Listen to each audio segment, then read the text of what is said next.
It might be that one, it might be this one. I don't know. We're not really sure which microphone yet. We're live, and I don't know what's going on. It's Mother's Day weekend. I'm tired.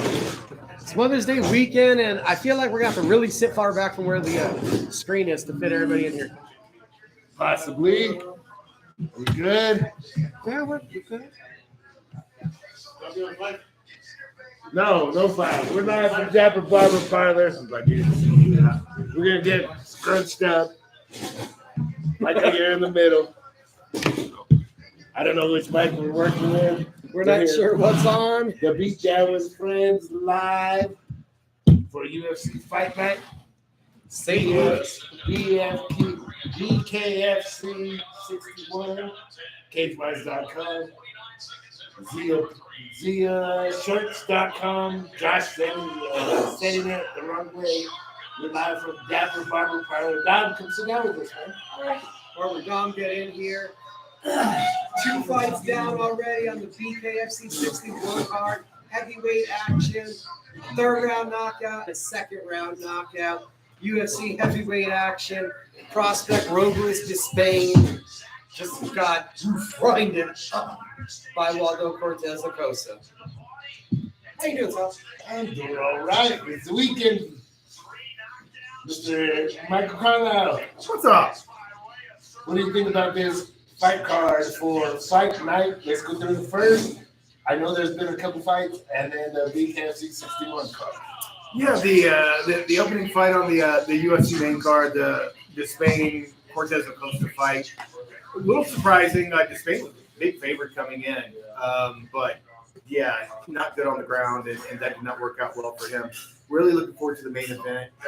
I have a soft spot in my heart for Derek Lewis. I'm not really sure why, but I do. And He's entertaining. he is entertaining. There's a really good chance you're going to see him running around the cage with it, twirling his shorts in the air when he's done, or they're helping him get up because He got tired. And he got tired. Right, because it's a 5-round main event. Derek Lewis ain't going 5 rounds. No. One way or the other, this fight's ending in about 2. He's either getting a knockout or he's getting knocked out. Now, he I don't know if he was being serious or not, but he said he's in touch with the WWE. I could see it. Crossover. I could see it. What would he do? I don't know.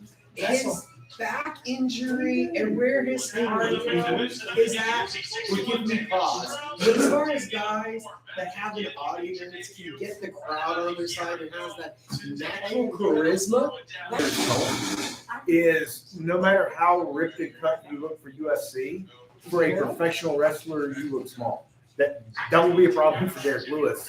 Everybody talks, Conor could go to WWE one day. Maybe he could. He looked really small. He just would. Derek Lewis would fit right in. You don't have to hover around that 65-pound mark.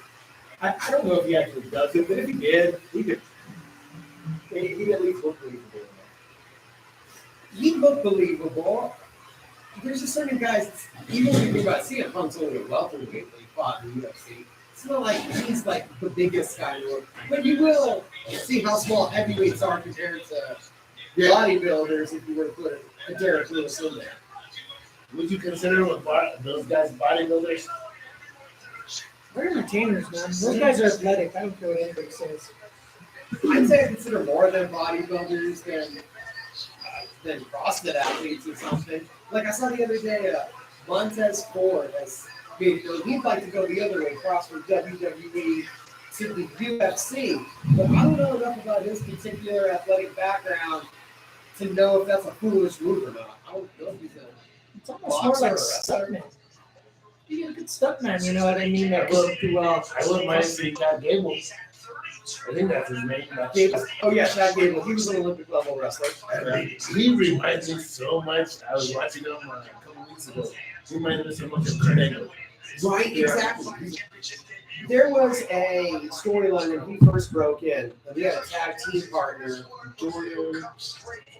Another wrestler? Yeah, they had a tag team. So they basically looked like they could have been the American, the Kurt Angle's next generation. Yeah. And they literally had one of the two of them portrayed to be Kurt Angle's illegitimate son, but then the other guy did, which kind of felt like a mistake because it just seemed like the other one looks like Kurt He Angle. looks like him. He moves like him in the ring. It was almost kind of like I was like, wow, is this guy trained by him? You would think, but no, totally different guys. Interesting. Is it because of their collegiate wrestling? Jason Jordan. Thank you. That was the name I was trying to think of. But yeah, I think that's truly what it is. And he might have, wouldn't be surprised if that was somebody he idolized coming up with. Yeah, home wrestling and wanting to go and transition over. So we talked about it, going back and forth, jumping, which guys would make the jump. Now you're starting to see them talk about it. This weekend, we're seeing Friday Night SmackDown, UFC Fight Night, same place, right? Is that what it was? Whenever No, it's I just shared a poster. It's for the 7th and the 8th of June. Okay. There's going to be back to back in Louisville, Kentucky. Friday night SmackDown, Saturday night UFC Fight Night. The power combo is coming together. The double header. Yeah. Tell us about the BKFC 61 card, Michael. First time ever, bare knuckle is now legalized, sanctioned in Connecticut. You know, Mohegan Sun was vacant of a tenant without Bellator, and BKFC is taking up that occupancy. Saying that right now, Bellator vet Rick Hahn about to step into BKFC for the first time. And Daniel Strauss, a former Bellator champion, is our headliner. So a lot of Bellator vibes for this Connecticut card. Do they draw out there in Connecticut, or is it the casino that gives them the money? I think that, like any casino, they're looking for entertainment. And like any good casino, when you don't know of another casino by them, they're probably the only entertainment. Like I talked to Zach Helmus, who had just won the fight before by knockout, Yes. and he lived in Massachusetts. He's like, I'm 2 hours away from that casino. I turned 21. We've been going to that casino.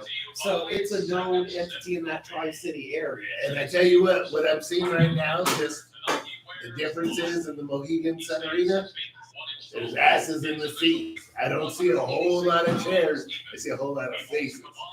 Yeah, it's a lot different than what we were seeing. Bare Knuckle is finding a niche. I was seeing it on MMA Fighting the other day. They're like, if you had money, would you rather invest in PFL Bellator or BKFC? BKFC, yeah, no doubt about that. I believe they're going to be around for a long, Well, long look what time. just did. Yeah. Look what just bought stake in the whole entire thing. You know what I mean? He's not dumb. Ooh, Tom Brady. there you go. You know, with him purchasing into that, like, you think that he is a, multi-millionaire, you know what I mean? Probably, maybe even a millionaire one of these days. Yeah. Going to make a decision that doesn't make sense. It's, You're not stupid, if you make that much money. right. That's all there is to it. So we got right now in the UFC Fight Night, who's fighting, Micah? Sean Woodson and Alex Caceres. So we got an ascendant featherweight taking on a featherweight. Is that Bruce Lee? Bruce Leroy. Leroy. Still in there, still working, and he's taking on the St. Louis native, so the hometown fighter, and Sean Woodson, this massive, gangly 6'2" frame for 145 pounds. Wow. Michael Carlisle, do you got the odds on that bout by chance? Woodson minus 218 favorite. Caceres a plus 180 underdog. And then we also got Han versus, I'm sorry, I can't see that. Oh, Stengel. Stingle. He already went down. He got stingled by a right uppercut, holding his right eye. Oh, This yeah. one is over. Yeah, It's done. It's completely One big down. shot from ducking his head. Rick Hahn. Successful debut. Kind of love the explosive, violent nature of bare knuckle. I'm expecting and so fast. And you got, how many fights are we in on the BKFC? That was our third fight on the main And card. the UFC on the main card? We are our second fight on the main card in 47 minutes. Equal start times. If you guys got the ESPN app, Michael, tell them it's fight day. Tell them that. You got UFC, then So if you're on the ESPN app or even just regular ESPN TV, it's fight day. You have the prelims into this UFC Fight Night main card, and then you get to stick around because Lomachenko and Kambusa at some point will be having that vacant lightweight title fight. So you have MMA, boxing, not to mention we're already on the BKFC app to watch that card too. did they start it again? I thought it was over. Or they just replayed. I think they're replaying the fight. Because it lasted like almost 10 seconds, 20 seconds. Yeah, they have enough time. Yeah, I think we're just getting a replay right here. No. This is actually from the BKFC app. Oh yeah, no replay. This is a replay. Yeah, replay. It was so fast they decided while they were checking automatically. And this guy's a Left hook, Olympian. right uppercut. Olympian in judo. Wow. I would expect him to do anything in boxing. The fight was so quick, rather than show the highlight, it was easier to Just just stop run Please, Maybe we I go. could just get Started the it over. highlight. Why are we gonna cut this down? Show it. Because there's We don't have to no do way quick that he editing started. Yeah. We're like, okay, guys, they're getting the next guys ready. Oh, it's over, guys. Any updates or anything that you can share with us here locally, Micah? That you can think of off top? We do have more details on the June 8th. It's not a boxing card for Top Gear promotion. So Donald Sanchez to be the main event. We don't know who he's facing, but Josh Pickle Torres, Jason Sanchez, Cody East, all also BKFC? line. No, it's going to be a boxing professional card, a undercard and opening card of amateur bare knuckle action. So before you wonder, no, they're not going to actually be bare knuckle. It is with 4-ounce gloves, so it's MMA boxing, but it's getting the assistant to get you prepared to do bare knuckle. So this is the amateur side. Amateur Let's side. be clear on that. They're not boxing and MMA gloves. Yes, they are. It's not professional. These are for the amateurs. And that was the part that I was going to ask you last time we were here. Is that really a smart idea to have amateurs go bare knuckle before they even turn pro? It's a good thing. Do you think that's a good thing? I would say it is a good thing to let them do the MMA gloves because if you're going to go do amateur MMA, it's the same exact thing. It's much safer, I would think, than starting out with bare knuckle because one of the biggest problems with bare knuckle is that the bone on bone causes so many lacerations. You don't want to have somebody building up all that scar tissue before they become professional because, well, as we joke about Nate Diaz and some other fighters, they wing too hard, they start bleeding. You don't want that kind of damage to build up too early. You know, flip side to that, we were just talking about the popularity of BKFC and if you could buy stock in BKFC or PFL and all that. For BKFC to continue to grow, you need fighters who come up training for that as opposed to, well, boxing hasn't worked out, let me give this a try. MMA hasn't done what I thought it would do, let me give this a try. You need people from a younger age, but yeah, at the same time, you do have safety concerns and all that. So it's interesting, but I like the fact that you're taking the baby steps, if you will, to dare I say, you know, one day amateur bare knuckle fighting. And see, that's what I had said before. I thought that BKFC, okay, well, I don't know how it would be where, you know, you see young people fighting, bare knuckle fighting from, you know, it's changing because of these young kids are fighting UFC, you know, it's becoming MMA. It's not all these people from a bunch of different disciplines. That does still happen. But I think it's getting a little bit better technically because of the young age that they're starting UFC. I never thought that BKFC could really get into that just because, like he said, you know, the damage that's taken because of it. But let's see, they're going to give it a shot, obviously. There going to be any amateur power fights on that card, Micah? No, we were avoiding that. That's good. The card is called Gloves on, Grudges Gone. Sure. Is going to host that one. I think also still in June, we do have June 29th. There's going to be MMA in Las Cruces. Southwest Brawl is returning. Gabriel Rodriguez from El Paso taking on Las Cruces' Randy McCarty. So two veterans of the local fight scene are going to throw down there for everyone. I'm sure it's going to be a couple professional fights and a whole litany of amateurs on that MMA card. And in the middle of that, June 15th, I forgot to mention, Nowhere to Run Kickboxing returns. I believe that's going to be a overtime bar and grill here in Albuquerque. Have you confirmed that that's what it's going to be? I have not confirmed it, but I believe that. They went to event center for one of them, correct? They have done it at the event center for one of them. The last two have been at overtime, so that's why most likely. Do they set that up outside? Yeah, they do it at The volleyball. Yeah. They put boards across the volleyball court, and then they're able to set up the ring for level and everything. So a several-hour process to level out all that sand. Yeah, then to get everything. So what have you seen so far from this UFC fight? So, as expected, this length of Sean Woodson is hard to get inside of. Bruce Leroy has enough kicks. He's doing it, but I don't think he's doing enough to really damage and get ahead on the scorecard. It's not like you're fighting in Brazil, but he is a little bit behind because every time Woodson's landing, you're having a crowd response with the hometown behind him. But it seems like it's Bruce Leroy pressing forward. Bruce Leroy pressing forward. How cleanly is he landing? Also, Woodson, these long arms, he does such a great job of shelling up, reflecting so many things off of his arms and shoulders. So the cleaner, more damaging strikes might be going in his favor. I feel like he's using his length very well, honestly. Off that jab consistently. Mm-hmm. Now, you guys were talking about the PFL. There was an event last night, correct? PFL did have an event last night. It was the first event of PFL Meta. You can watch that on the Zone. So it was the first PFL regular season event for the UAE Northern Africa region, I believe. Yeah. Was there any crowd? Did you get to see it a little bit? I actually last night had other engagements. That is amazing. CageMinds.com took a break. Crazy. What does that say about PFL, Micah? Yeah, because, dude, I've called you up, I've texted you, and you've been watching some of the weirdest, craziest stuff, right? Thank you, yes. And you couldn't make time for PFL Africa, UAE, whatever the hell last night? See, everybody says Okay, I don't work the other part-time job because Sunday Just wasn't say it. It wasn't interesting. It's I don't Mother's watch Day weekend. PFL. I'm getting I hell watch over the here. NFL Meta. That's a little bit too far to go.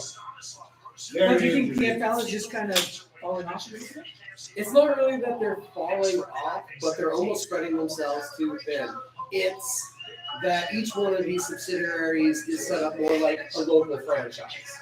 Because if you're in Paris or if you're in the UK, you probably care about PFL UK because they're heavily promoting the FC. If you're there in the MENA area, you probably care more about PFL MENA than anywhere else in the world. You're in France, maybe you care about the Bellator fighting series, aka PFL. Why don't you just put out under the PFL umbrella? I confuse people. Because you spent way too much money to buy a dead company that nobody wanted in the first place. So you got to squeeze that turnip for all it's worth. That's why. You hear that, folks? He said it with his chest.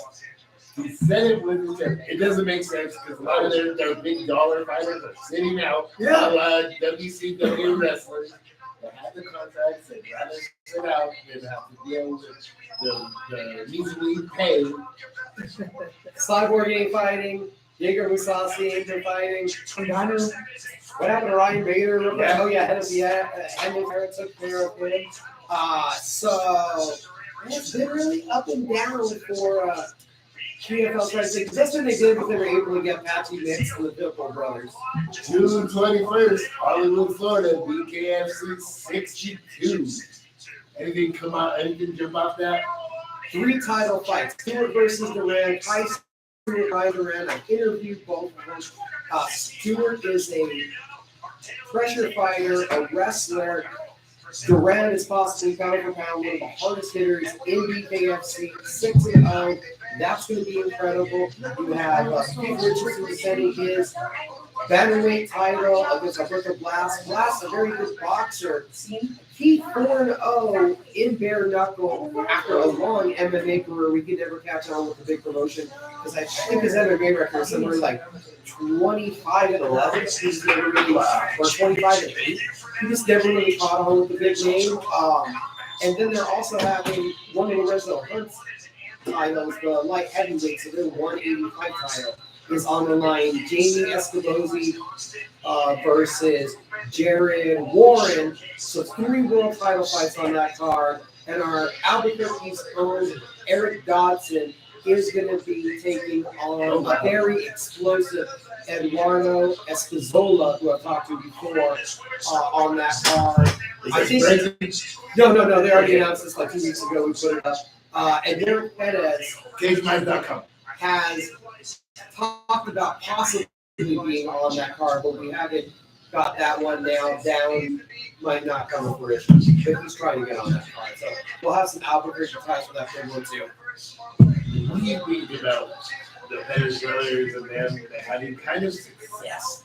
Not kind of, they are having success in bare knuckle boxing versus boxing or MMA. They had a fight. I think it's fine when you're niching somewhat. It's the rule set, and a lot of it is an evolution, specifically for Derek, of having a lot more composure. It's all lessons that he learned through Hard months lessons. of really short notice boxing matches against high caliber dudes. Yes. And he's learned from it. And it's interesting because he actually really does have composure. You mentioned that. Oh, he's in there, he's not going wild, he's not doing this. You know, sitting in his dugout trying to tell him, let's go, balls to the wall. I mean, to a degree, it's toned down. It's toned down. It's more tactical. It's more creative. It's more about his character or about trying to antagonize the opponent at a proper moment rather than that's just an overabundance of testosterone in his youth. So yeah, you can see that. This is the age, the experience. I think it's also him and Brittany, his longtime girlfriend, they adopted a couple of kids a few years ago. Oh, wow. So yeah, they taken in a couple of teenagers that were in some really bad homes and kids that were going to the gym. They took them in their house. So I really think that being a parent and taking the fact that he was their mentor to heart, you know, has really turned him around. It's been really good. We got a female fight coming up at BKFC 61. Natalie and Sarah, is it? It's Natalie Gage and Sarah Click. Click, the more experienced bare knuckle fighter, but it's not good experience. It's 0-3. So I got a strong suspicion that we're going to gauge this one really quick. Is that a plan? Yes. So you think Gage is going to win? I think Gage, there's a diminishing return in experience when you haven't reacted right in the ring to the first several fights. I just don't know if we're getting a really good effort here from Click. I'd like to see it, but she came and was aggressive and fierce at the weigh-in. We'll see what happens here in the fight. On the other side, Leroy is still coming forward towards Woodson. I'm saying, anybody want to take a bet on the BKFC fight ending before this Caceres-Woodson fight? And I'm pretty sure Caceres and Woodson are in like the 18th round. They've been fighting forever. If they were fighting BKFC, yes, this is the 18th round. It's been going forever, man. If Woodson loses this fight, it's because he never went forward. And if Caceres loses, it's just because she couldn't land. Is it because of their weight that they're fighting at that distance? Because they seem like they're throwing. And we're speaking of the UFC card. Here comes the girls, BKFC 61. And at this pace, they're definitely going to finish before Caceres and Woodson. And then Heather Hardy announced that she's going to retire. Retire from the male side of things. These guys are starting to get some money. She's one of them girls that grinded forever on the scene, trying to get respect, winning world titles, and then got old right when it got popular. Oh, she's trusting. She doesn't. She just don't understand it. It was free. And that's the only thing that I feel bad. She's supposed to be on this company, correct? She was supposed to headline tonight's BKFC card against Christine Faria, and it was going to be a 130-pound Queen of Violence title fight. So you know the injuries. It was that she went to the doctor and had the brain scan done, and she was not cleared to take the fight, and they advised her. Is this still shit? Eye poke? Oh, She's been like that for about 20 seconds already. here we go. We have 30 seconds left for the women, and the UFC has 45. Oh, and 30 seconds left in the first round. Yes. There, and what are the guys in? Third, correct? Third round, yeah. So every fight is 5 rounds, correct? In BKFC. BKFC, everything is a 2-minute round, So 5 really rounds. Yeah, I thought it was 3 in the 5. Why don't they go 5 straight across? Why don't they make championship rounds? I guess they do championship rounds when they break the block, correct? There Is this is just a the sixth round if there is the draw championship fight or a headliner if it's in the commission rules. But Dave Feldman, I've been at several press conferences where he said, "You really think they can go 2 more rounds? I don't think we need to see that." Talking about the level of violence. But on the other side, BYD, the other 5,000, the Trigon, really the boxing rules, the triangle. That one has more of a boxing rules that's still bare knuckle, but there is no clinch allowed. You have to keep your fist closed, I believe. And in that one, they do 7 rounds. So that's what they were talking. That's what you were talking about last podcast, not the very last one, but the one before that, where bare knuckle boxing is different than the bare knuckle fighting. Exactly. 2 different companies, slightly different rule sets. And you said they're in a triangle. Yeah, they fight the Trigon. When does this fight actually take place? When did these events actually take place? Well, actually, I don't know if you were there at the Marriott Pyramid when we had Holmes Boxing and we had Roberto Duran Jr. in the main event. Yes. He's transitioned over to BYB, and last night, first round knockout, his first BYB victory. Did you actually get to see it? I saw it on Twitter. They are free to watch on BN USA. So I was watching that one, but I watched it after it happened. So PFL Meta.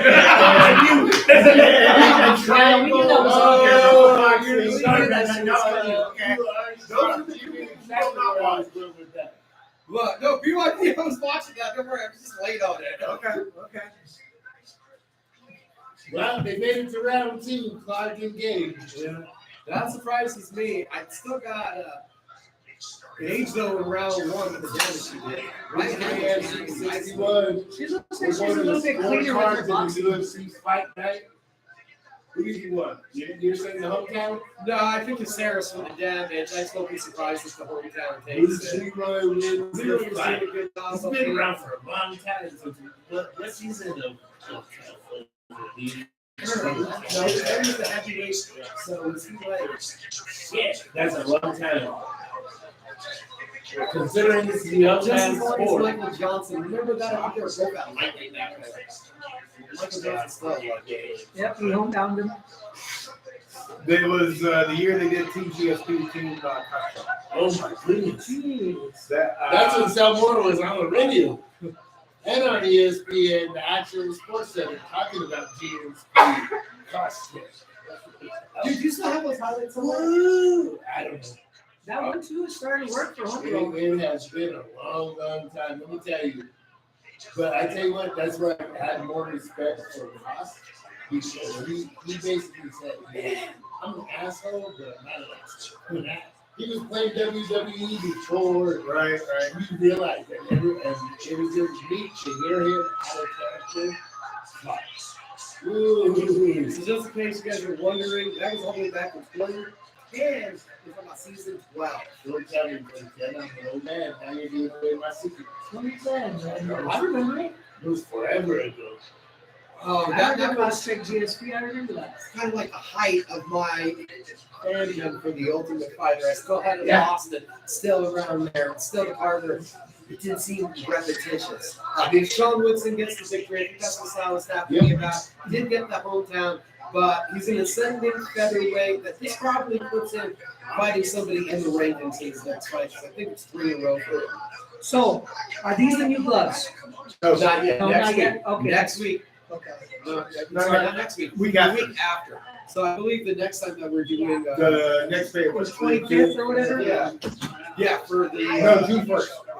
June 1st. So the next time we'll be here live to Beatdown with friends will be that UFC 302 card, and that will be the first time with the new gloves. So I don't think I actually, and you guys can go and look it up on Garrett's social media, but if you haven't seen it yet, one of our John has to show them. No, I know. So Garrett Armfield. That's a new glove. That's the new glove, and then the old glove is on the right hand. So Garrett Armfield put up a visual for us on social media. The chick fight goes. We do have a stoppage, and we are correct on getting the winner. I see what you did there. Click not happy. It looks like we got the stoppage due to the cut. Yeah. And yeah, she is definitely not happy.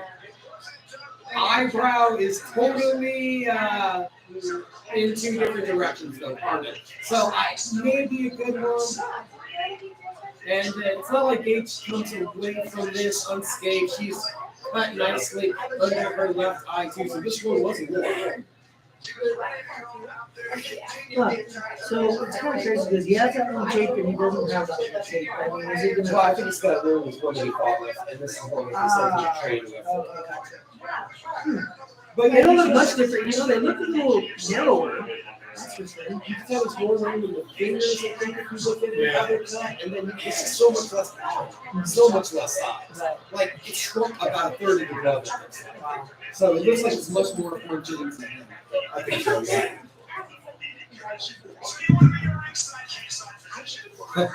Gage side position having to run for his life at BKFC. Why did he have to run for his life? He stopped this fight. He stopped the fight. She was not happy. Is she Acting like she's not happy. No, I think she's legit not happy. 0-4 now, legit not happy. She does not care. It looks like she has a vagina over her left eye.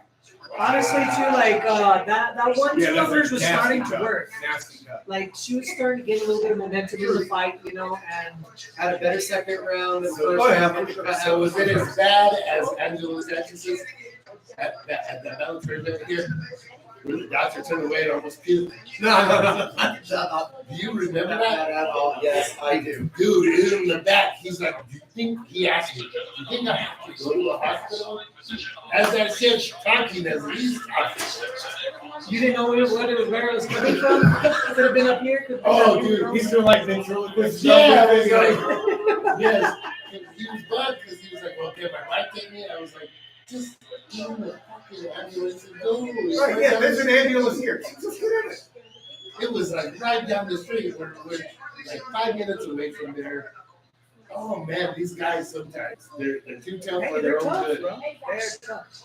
You know which one that I thought was the craziest one? So, you know, cauliflower ear. You see it all over the UFC, right? I don't know if there's an elbow or a punch that came down and ripped the dude's ear off. Oh, because remember that was so good. And it busted and it was just hanging Oh, right? yeah. Because you know, like I cut people's hair and something. Oh, who was it? His ear. It was This yeah. from his Huh. What's it? Mike is trying to look it up right now. Look at that, Mike. We got what is that? Invitational 7. Oh yeah, UFC has invitational 7. Hey man, so speaking of top ranked boxing, there's really Older, and that looked like the. what is it, 90 something? And I'm not even knocking it. Like, he has to be. He was walking and doing the hell out of me. So do you know who his second in command would be? No. So whoever that person is going to come out of the shops and probably take over. Because as we've seen with TKO, they buy the UFC or whatever, and they buy the WWE, but they don't really buy it for them to reinvent the wheel. They kind of just give you more of a straight line system to their format and to keep running things like you do, but doing it in the way that we do things. I'd actually be interested to see Dana White's input. Isn't that good box? Yeah, right. They would like to have that much more, you know, Brad Jacobs, by the way, is your CEO. ability to. Who is that? Whoever I just said, Brad Jacobs is the COO. Wow, I see. I was gonna say Bruce Leroy. Rattler, but I guess Oh not. yeah, Aaron's got to be. 90 something. He has to be. And with these guys picking up all these different sports, honestly, I thought TJ was gonna grab them. 92 for Aaron, by the way. Right, it would have looked more like they were going to go in that way. When they took the picture, I thought it wasn't Dana. I thought it was gonna be. I thought it was TKO that was gonna buy BKFC. Whatever they're on that list. It would be super smart to put it at their facility that they have that they do fight nights at. Yeah, it was the Apex also to get into Las Vegas. One and done. Dana had been saying it, and now the TKO board on the annual earnings talks. And also, they went along with that. It will be one and done for the UFC. And they're losing money right now thanks to WWE's issues, correct? The UFC side, I'm sorry. And then they bought back. There it is. There you go. They sold all of this. Yes, Vince is sold all the time. They're saying that he's gonna start up a new wrestling company. Is that the rumor? That's the rumor. Look, Why? Because if you believe the reports, Vince spends his retirement time adopting animals and taking care of them. There's no way in hell he's going to do that. He doesn't know how to do anything else. He can't be a grandfather. Hell, obviously, I don't know how much they want the grandkids around him. Well, I think that's why Shane left the movie, because they were having fun. Right? Could be. Also, it's just It makes for good talking. I doubt it really happens, but if it does, he doesn't know how to do anything. He doesn't know how to be a regular person. Go live in. He's a billionaire, right? In all seriousness, relaxing the Vince McMahon and going to the gym at 3 a.m, either before he ends his workday or before he starts. That's not even making stuff up. And more than likely, he went to sleep at 12, 1 o'clock. And I before at 3. Exactly. That's the way he functions. I would like to see him help the Saudis make their deals. They love him. Why not? He's a billionaire, right?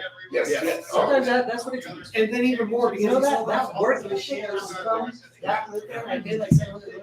They're built different. Yeah, so He has I many think animal he's going to fists. have, and logistically, how many people that fans care about would want to work for him? With everything that's going on I right think now. Money talks. It's Paul also came back and he shit all over him during the steroid trial.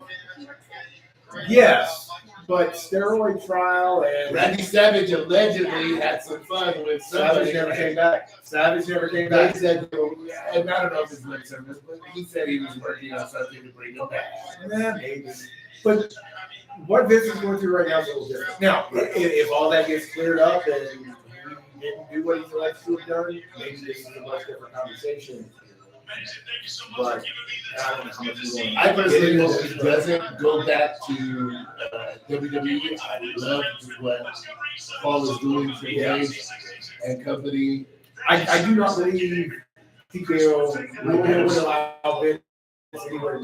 yeah, I just can't believe anybody else wanted to do business with him and that. Trying to present it, even if What it was- TV network or reputable streaming service is going to want to get Vince in business? What if he Assuming walks out he doesn't on get AEW? I just took over AEW. And you know what? That's the one thing that might get people interested. Because right now, I think with The Rock coming back, with the way that Paul is handling things, they're going downhill. And they need something to pick them up. Honestly, I think it'll be more likely you see.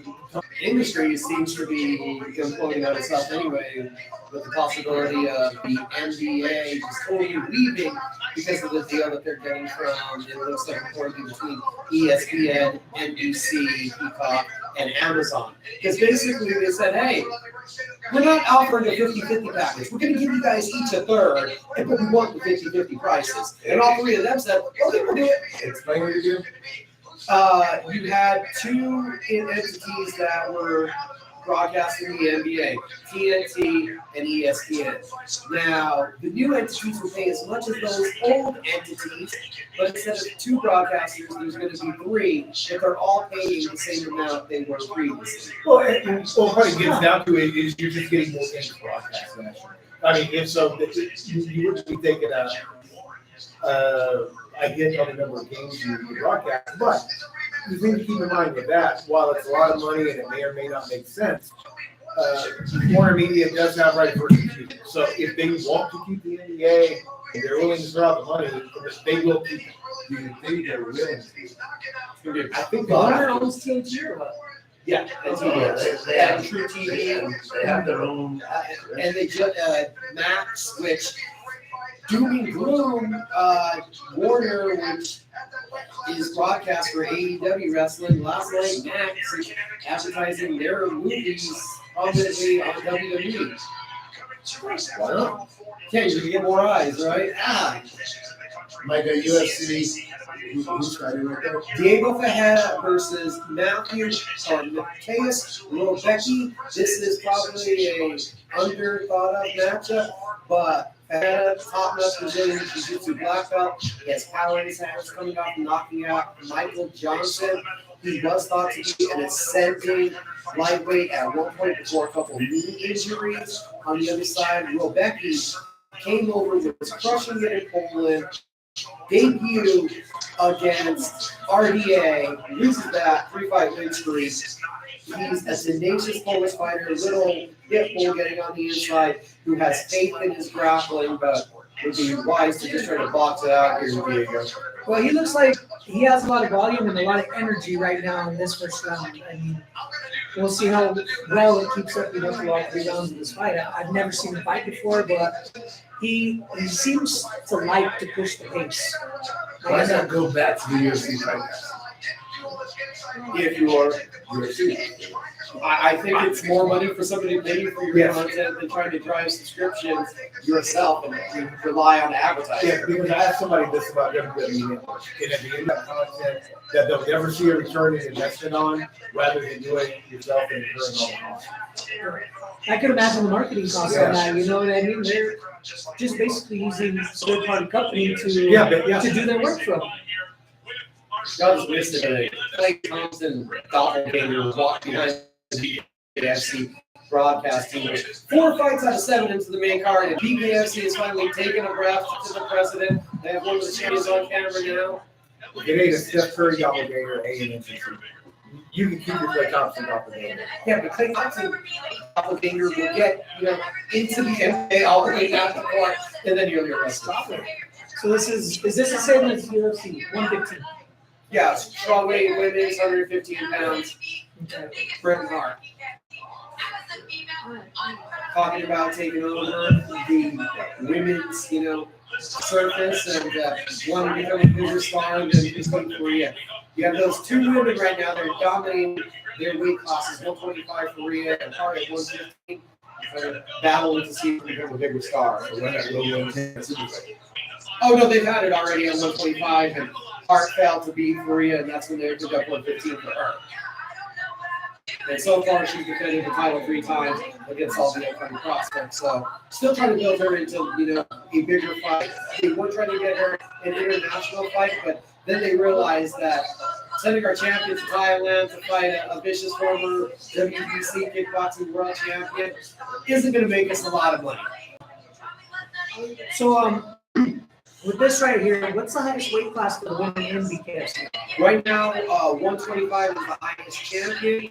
They have had fights as high as 145, and I heard in recent months that they have signed at least 8 to 10 talents, so they will be doing something to get us a 135 champion. Rebecca left that knockdown here to close out the first round. Diego, if the Diego was around the minute left, he might be in trouble. And he's getting that pressure. Yeah, but he's the Brazilian Jiu-Jitsu on, so correct, right? Rebecca is a black belt in his own right, but it's like black belt versus second degree, but I know that Rebecca has been really good at some ADCC tournaments. Okay, he has some real skills. He's never be too confident, you know what I mean? Yes, definitely. And BKFC is returning to action in a second. Next fight's going to be Quentin Foy, Ryan Raber. 5-0. He gets his victory. Doesn't impress the fashion in front of his hometown crowd. He should be next to face the winner of the BKFC 62 bantamweight title. Oh, he's a pretty big underdog, this guy right here. Yeah, Foy is coming in to be, this is an opportunity to enhance that star and celebrity of Ryan Weber. Ryan was one of the guys from one of their very first tryouts that they actually have pinpointed to be a star. And he actually, as a boxer, whoa, bro, bare knuckles y'all are crazy. No, I'm not doing this. So he stepped away 2 years later into it by winning. Reber, by the way, depending on where you look, minus 700 favorite, minus 556, minus 455, minus 450. Pretty big favorite. Big time. You know what? Like, going back to the women's stuff, too, I don't see Holly being out of Alamo coming into this BKFC and doing something with it. I don't like it. You know? She retires. Maybe one Do fight. you think it's because her kicks are just a big part of what she does in BKFC? I think she's like a DS. She'll cut real quick. Okay. We haven't seen enough out of her boxing, great boxing world champion to be like, yeah, she's going to go in there and her boxing will really shine in bare knuckle. It's her kicking game with the grappling that we've seen a lot of in the UFC. So I really want to see Holly in bare knuckle. She would be like the first female I check She out. might be better though. She was forced to focus more on her body. You know, like, I think she might try too hard to diversify her talents in UFC. It kind of comes back to bite her. So that, you know, not following the game plan and listening to the corner and things like that. Maybe here there's only one game plan. You got to punch. Exactly. And that's what she knows how to do. I'd like to see it. I don't know why. I've mentioned it before, and I just think that, man, I can't imagine her not being there. If Dana was to just kick her out of the company, I mean, I could see Feldman with a good offer. Faria wanted Christine Faria was calling the outside more, so if Holly was going to develop the name, I think she'd go for it. And I think, too, you know, like with Connor being a part of the organization as well, knowing Holly, you know. You know, it really is impressive how many more events there are there for bare knuckle than there seem to have been for the Bellator events. And that's what I think. I mean, worst case scenario, it means the casino patrons there at Mohegan Sun are more willing to take a free ticket for BKFC to Bellator. Best case scenario, they actually sold the ticket. Well, and also, Mohegan Sun, there's another podcast, Mike and Mission Accomplished. Shout out to you guys. They're cool in the town. I'll talk to them. They've been hosting watch parties for the last 6 months when they're not able to make it to events at Mohegan Sun, at one of the bars in the casino. So they kind of started to cultivate a local audience anyway for, hey, let's get this here. Yeah, we're doing it at Mohegan Sun. So they've really worked hard in a way to build up this debut for bare knuckle in this area that they're local for next. And a lot of the guys, like Ryan, Zach that I had mentioned earlier, they're 5-6 fights in and they're local guys to this area. So, you know, they have friends who've kind of been watching them fight. It's not like, you know, this is a pretty big moment for them to get this company there. Well, also, let's be honest, too. You know, honestly, every BKFC event that I've watched has been an exciting event. This is, you know, all this stuff that we're watching that we broadcast on, it's a spectator sport. And somebody's going to go in there and see something exciting, you know what I mean? Well, wow, let's go check this shit out, you know? And this is the new exciting up-and-coming thing right here. You're not trying to lead up the UFC. I got Diego Ferreira coming back here in the second round. If you're getting close enough, Becky is having major swelling around both eyes. You see Ferreira now starting to push forward. I think we're seeing some turning of momentum here in the second round. I agree. Not to mention, the head is just leaking blood up from it. Yeah.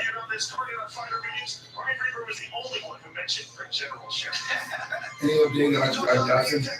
No, yeah, we haven't heard anything from Bare Knuckle.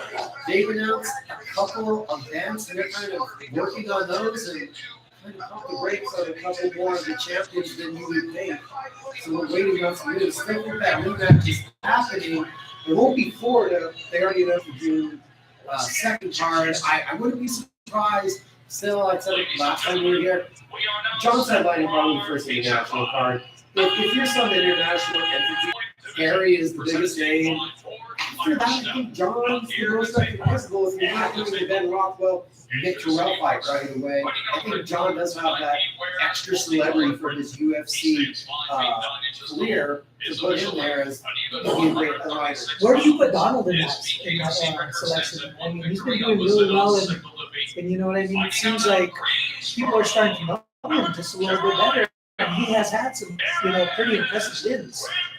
So next weekend, BKFC is doing a fight night in Nebraska. They have 2 welterweight fights.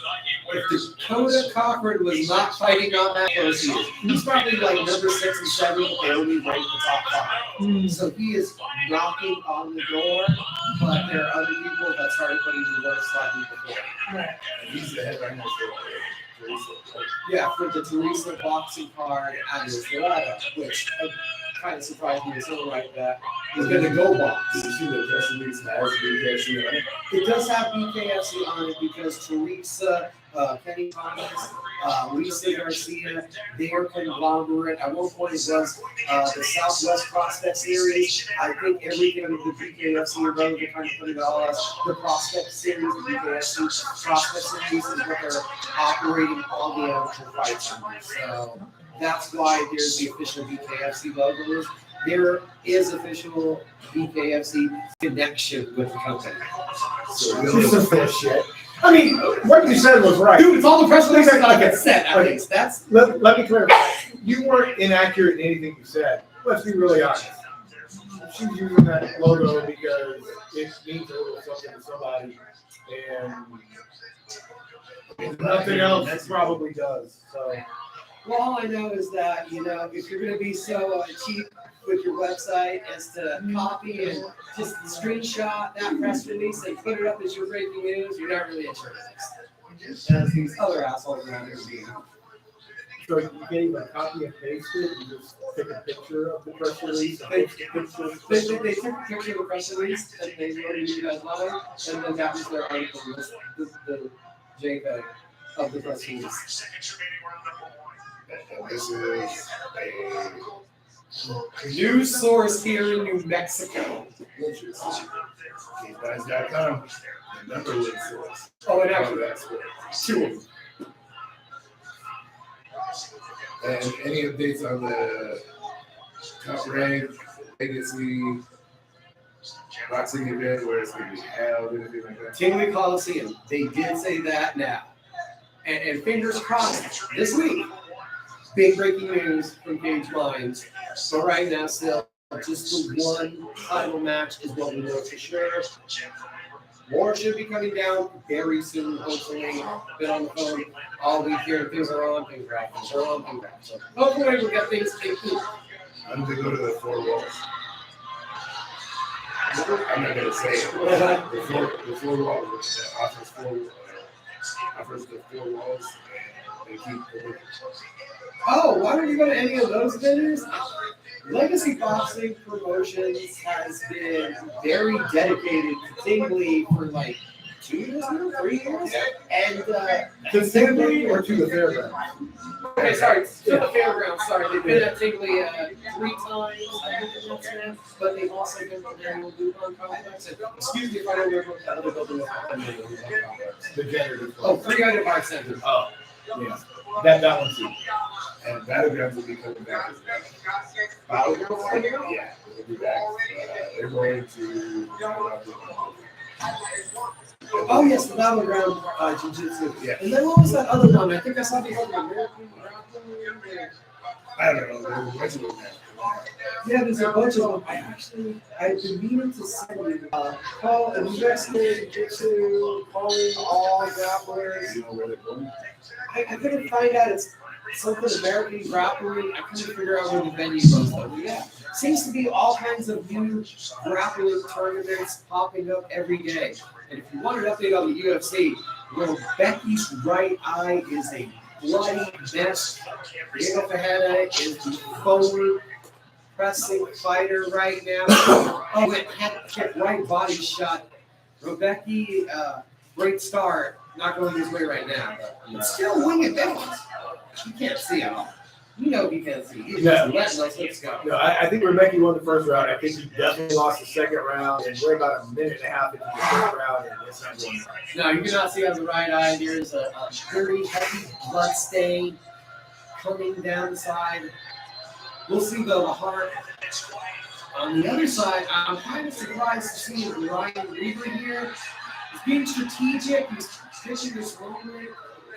A little fast combination. But I'm not saying he's turning to pull the trigger here, but what you know is a world title shot on the line. He pulled off sooner than he should have. I think he might have been he chose to step back though. And he's taking on a much different opponent here.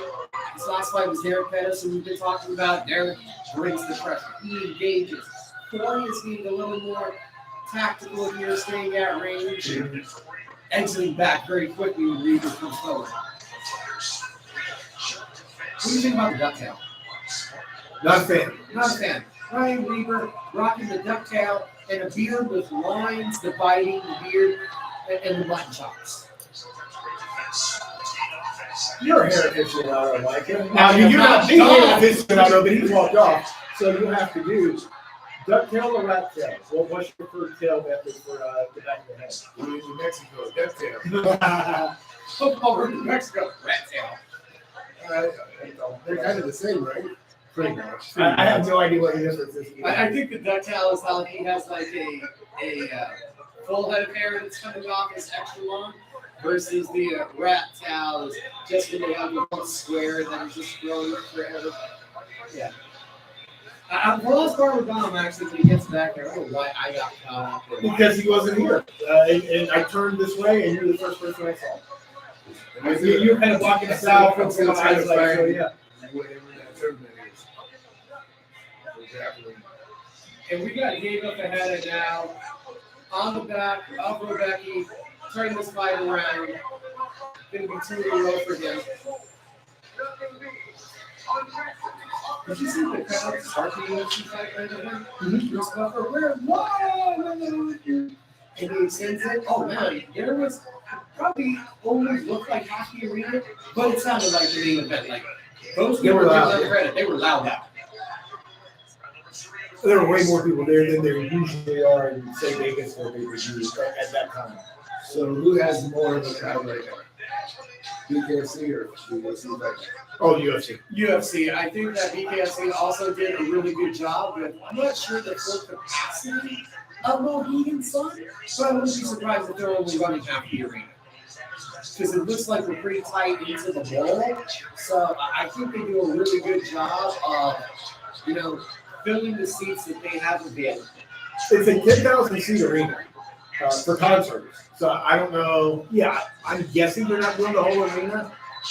I don't think they have 10,000 people there, but they have a really good crowd. Well, whatever they have. And from the UFC, you can more than guess whatever entity brought them to St. Louis already paid them for every ticket. And It's a safe bet that's going to be a sellout, for sure. Diego Fajeda has 15 seconds. He is floating around on now and gets the TKO victory. Wow. Becky just could not get to safety. It's 2 in a row for Diego. Late career surge. And that was a big win, too, because Becky was bringing it early. How much do you think they're paying for the UFC and the wrestling to go to that one thing? Oh, in June to Louisville. Yeah. Louisville or Louisville. What do you think the site fee would be for back-to-back TKO? I would not even know where to begin with that. It's worthwhile. Otherwise, UFC's just doing that fight night in the April. Is it worthwhile though? Bringing an event, paying that X amount of dollars, but do they really bring that much revenue? It's worth it to UFC. Is it worth it for the cities?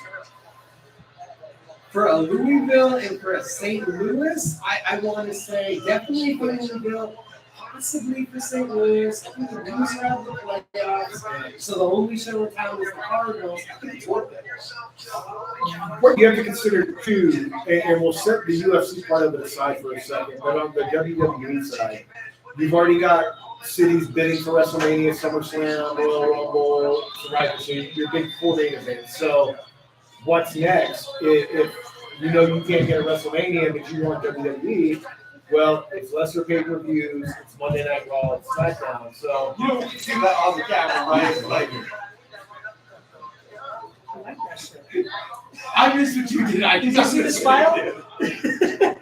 Yeah. This is my cousin, by the way. You did that to me last time, that fucker. Messed up everything. Sorry. But yeah, is it sustainable? How much is it worth for the cities for non-big event? I don't know. I really don't. I don't see it as profitable. I really don't. Strictly from the wrestling side, I don't either. I don't know about the UFC when you have the UFC component. But I mean, common sense. If you're bidding to host a WrestleMania, you're talking 4 or 5 days worth of activities. If you're bidding to host a Raw, you're talking one night. Or a SmackDown one night. Now, when you add in a UFC event, whether it's a pay-per-view or a fight night, that changes a little bit. And maybe it does become more of a destination for people out of town to come in and spend 3-4 nights. Maybe it doesn't. I don't know. What do you think about the the governor, mayor, I don't know, London, the guy that's running for it. Running for mayor of London. Yeah, try to use the WWE. If I get elected, I'm gonna bring WrestleMania to London. And there's Triple H who's included at it. Let's make it happen. Yeah, it's very interesting that they're using that. It'll probably be huge too. Oh yeah. If you didn't see, they were in France last weekend, Right.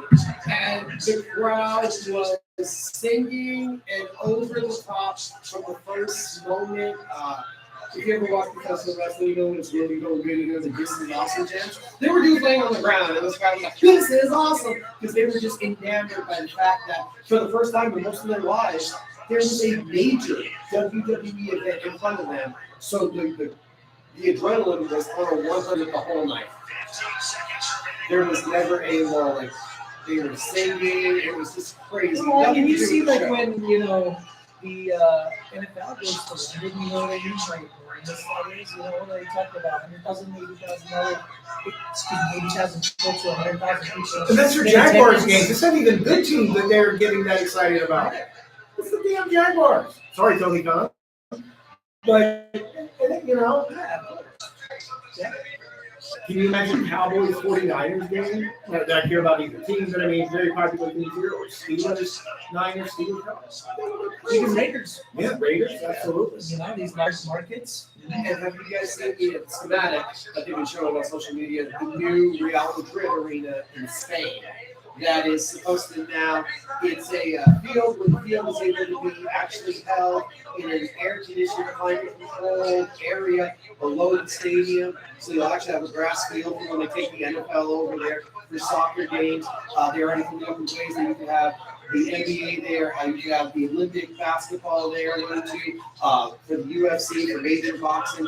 They're estimating that they think they're going to make about $400 million a year in Spain and Real with this new arena, hosting other events besides their soccer. Until it's there. Oh, it'll be supporting the next fight. They will be there the next 6 months, probably 8 months. So they're gonna hold out for him. No, I just think they're going to make it happen. The next, probably by the time he fights again, they'll probably be fighting in that arena, and they will find a way to make it I thought happen. he'd be fighting much sooner than, 6 months from now. We'll see, but I really feel like they're going to hold because we know what's happening for 303. We know what's happening for 303 with Gregor and Chandler. 304. They definitely said, "Hey, Randy Orton said, in his hometown of St. Louis, yeah. Missouri." Tom Aspinall will definitely fight in UFC 304. Question is, will we on Matt average? Hughes is there. That's also a little bit about the legend. Yeah. Yes. 305. Is there any way to answer that? I'm trying to remember if that's Australia. It's going to be the Adesanya Duplessis fight, not official, but the location is, so you can imagine what the main event is going to be.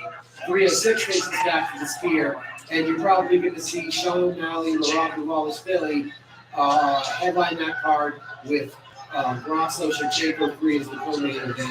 That's rumors, so this is confirmed, guys. Some of this I'm just And spouting that's out there. it's so is that for the Mexican Independence In the Day? spear, yeah. I'm surprised they don't have the Mexican fighters headlining that. I don't know if you're headlining that pay-per-view with Grasso. She's the Mexican champion. They gave Moreno his opportunities. They gave Jair his opportunities. Rob is really popular in Las Vegas, and O'Malley and him have talked about wanting that day. So it feels like the most likely direction for a mega show that they're going to do 2 title Well, fights. and it seemed too, in the last fight, O'Malley called out Taylor. Yeah, That's what he wanted. That's I don't know if the UFC should you rush to make that one maybe for the spear. Maybe that's a possibility. And then you get all the way to 307, and I think we're hovering around that possibly being the Madison Square Garden plan. Or, October, November is going to be Madison Square Garden, and that's John Jones Stevens. One of those 2 dates. And by December, they're back in Vegas. So it's possible by January, February, we can be looking at that stage right. Okay. Just because of what's already all put Looked out together. there, and what's speculated, and how fast all And of of this course, if they do process the is. Spain thing, you know what I mean, with Ilya, if he doesn't fight before and lose the title for whatever reason, of course he's going to headline it. And that's almost the other fear. Spain doesn't wait if you fight to lose it. It goes away. Is it that bad? No, I don't think you're getting a bigger deal. You might get a fight. Now, I could be very wrong on that. I think a fight night is way more likely. Because outside of Victoria, who are you putting on that card for the local fans? Hey, look, local fans aren't everything. It's pay-per-view. They can fight for just about anybody in Europe, right? Almost any Well, no, European but no English fighter's going to want it. Leon Edwards isn't going to want it. Patty's not going to want it. That's why because they'd rather wait until they're back in London. Now, look, you're a big continent. There's more than just England and Spain. But, yeah, I mean, I don't know that you're, other than, hey, it's UFC. Because you have all I don't the know Eastern what you're European drawing. fighters as well, you know? It's a possibility, but there are African not a fighters lot or of that stuff like that, you know what I mean? And Yeah. like, there's some close areas right there, you know? I think the word the letters UFC will add it. Yeah, it doesn't matter. 48-47.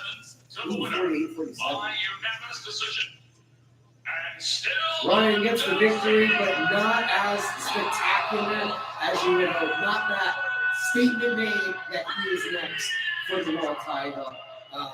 But all around a good technical show. I know we're talking about Las Cruces or BKFC and Austin Travis. Are they going to do a rematch? That seems to be the most likely scenario right now. Luis Palomino, Elvin Brito, another long-time BKFC fixture who trains with Lorenzo Hunt. He had a big knockout of undefeated Jafar Fort, and he called for the title fight, but I don't know if they're giving it to Brito. I still feel like Palomino is a slightly different name, and his longevity with the company. If they said, hey, we're going to give you the rematch, we'll do it. He was pound for pound number one, so lose it to Austin. So And I don't know if they put this as big as a guard, because I've seen it a lot in the UFC where somebody just gets dominated, and all of a sudden, okay, we're not doing a rematch on this one, you know what I mean? Palomino did not have a good showing on that. So you want to blame if they did that pass? You also mentioned he was injured, correct?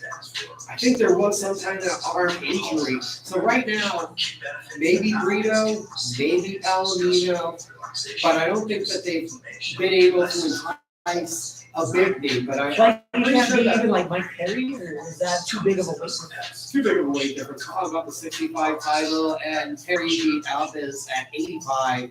I don't even know if he wants to go back down to 75 because they kept trying to match him He up even throughout fought the at night. 55 at one point, didn't he? Who's he going to get? The downside. I have no clue what would be intriguing. I think the intriguing fight would be Mike Perry. See, I'd say for the local fans, no. That one will be intriguing on the local side. I think wonder that- if they would jump in divisions and skip everybody like Donald that. might even beat him. That would definitely get butts in seats around here. We definitely drive up some pulses, but Who? And I think that's what they're trying to do right now. Well, I think they're in that portion of the promotion, you know what I mean? Yeah.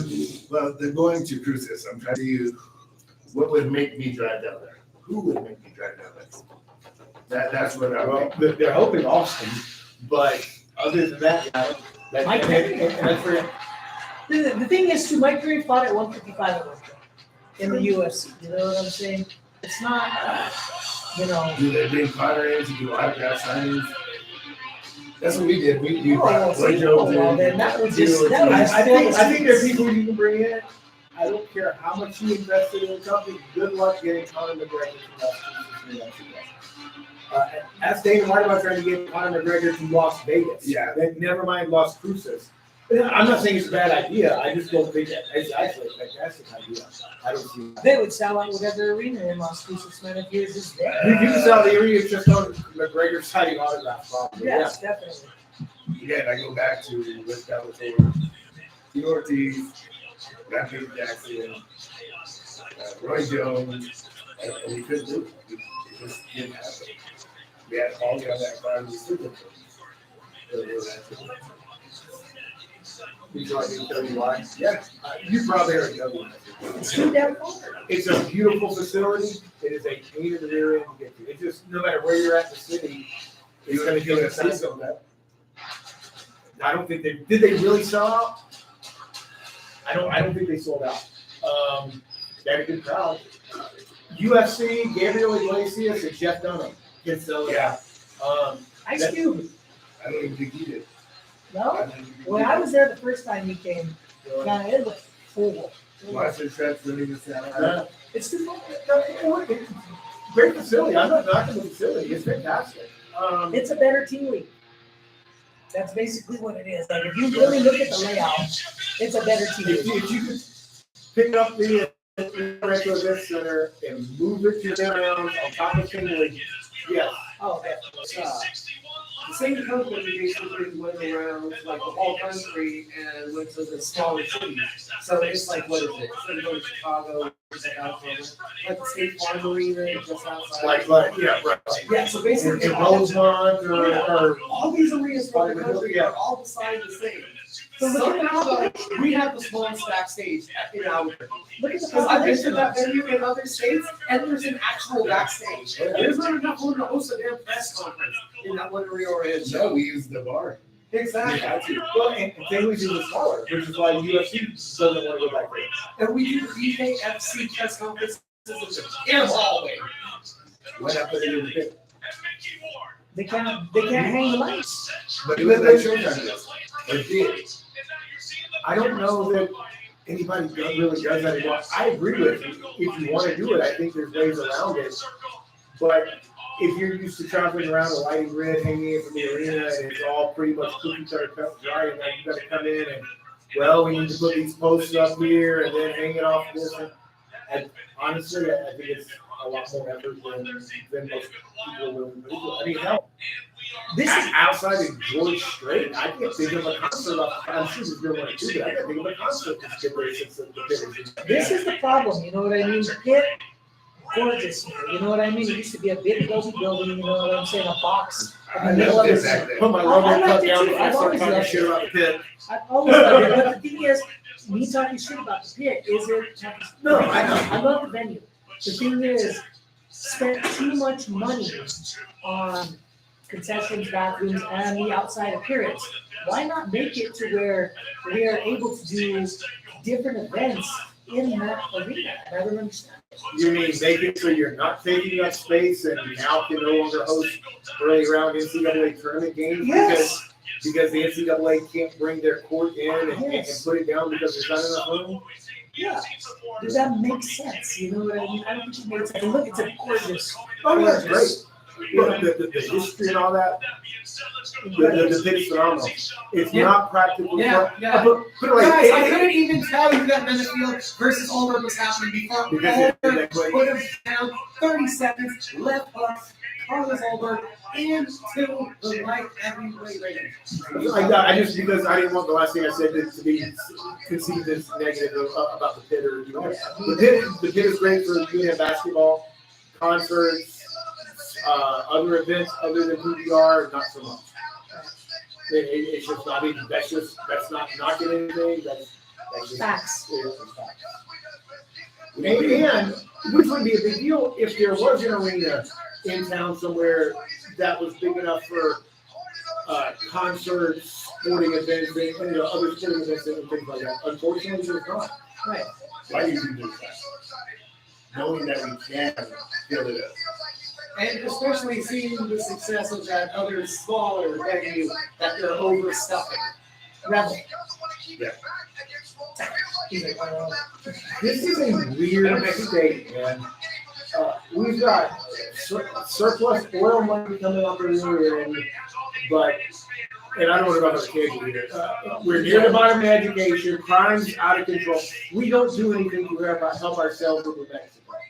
To help our lawmakers, our decision makers, our politicians do not do anything to help these citizens of New Mexico. And that's the problem.